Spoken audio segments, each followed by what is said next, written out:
अलहाकुम तकासुर हत्ता ज़ुरतुमुल मक़ाबिर, यहाँ तक वो लोग अपनी कब्रों में जा पहुँचे। इंसानी ज़िंदगी चंद रोज़ा ज़िंदगी है। चंद रोज़ा ज़िंदगी के बाद फिर बरज़खी ज़िंदगी का आगाज़ होता है, इब्तदा होती है। वो ज़िंदगी जब हम उस ज़िंदगी में कदम रखते हैं तो हमारे किए हुए आमाल नेमत की शक्ल में या आज़ाब की शक्ल में हमारे सामने लाए जाते हैं। अच्छे आमाल सामने आते हैं तो बंदा खुश होता है, और बुरे आमाल आज़ाब की शक्ल में जब सामने पेश किए जाते हैं तो वो तड़प जाता है। कुरान अज़ीम में फरमाया गया, अल्लाह ने फरमाया वनक्तुबु मा क़द्दमू व आसारहुम, जो तुमने काम किए और जो छोड़े आसार वो सब लिखे जा रहे हैं।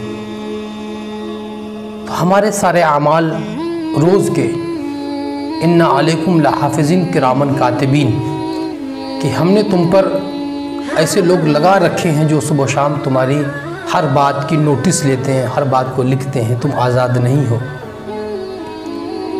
हमारी वो ज़िंदगी जिस ज़िंदगी में हम मौत के बाद कदम रखते हैं वो हमारी पहली मंजिल है। अव्वलो मंजिलिन मिन मनाजिलिल आखिरा, हुज़ूर पाक ने फरमाई पहली मंजिल है वो अव्वलो मंजिलिन मिन मनाजिलिल आखिरा, और आखिरत की मंजिल है ये। पहली मंजिल कब्र है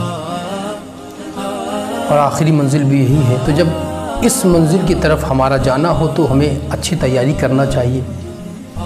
बरज़खी ज़िंदगी में हम पहुँचने के बाद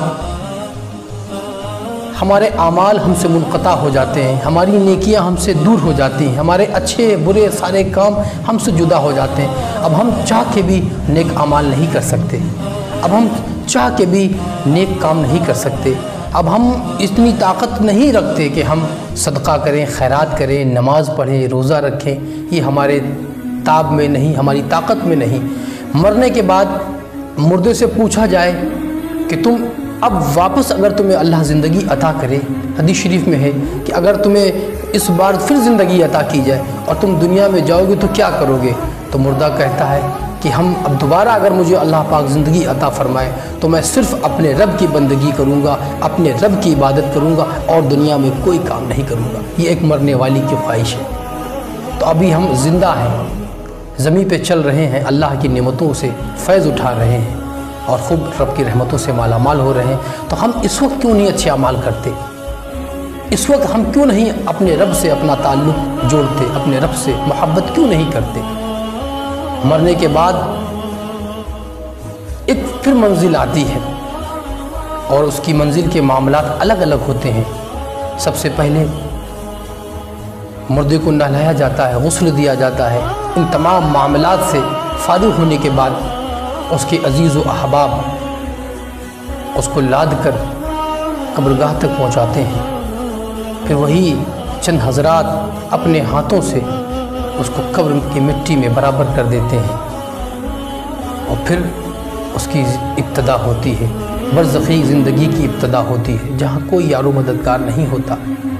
तमाम रिश्ते, तमाम ताल्लुकात ज़मीन के ऊपर रहते हैं। फिर वहाँ सिर्फ़ अल्लाह उसके रसूल की मोहब्बत, इताअत, फरमाबरदारी का आगाज़ होता है। उनका वो काम आने वाली चीज़ें हैं। अल्लाह के नबी सल्लल्लाहु ताला अलैहि वसल्लम ने फरमाया कि अगर किसी मैयत में 40 अफराद अहले इस्लाम वल मुस्लिम शरीक हो और उन हज़रात ने कभी अपने रब के साथ किसी को शरीक नहीं ठहराया तो हुजूर ने फरमाया अल्लाह उस मैयत की बख्शिश फरमा देता है।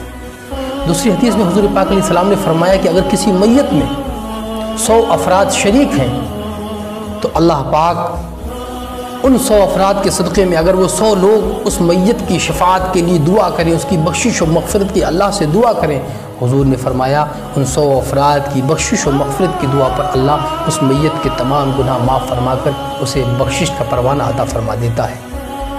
मेरे भाइयों, अभी हमारे अंदर ताब व सुकत है। बाद में जब ये सब ख़त्म हो जाएगी और क़फ़स उन्सरी से रूह परवाज़ कर जाएगी, जब चिड़िया दाना चुग जाएगी तो फिर कुछ नहीं बचेगा। अभी अल्लाह ने हमको मोहलत दी है, वक्त दी है, जिस्म में ताकत दी है कि हम रब की इबादत करें। आई हयात लाई क़ज़ा, लिए चली चले अपनी खुशी। सदका जारिया हासिल करने के लिए इस वीडियो को शेयर करना मत भूलें। जज़ाकल्लाह।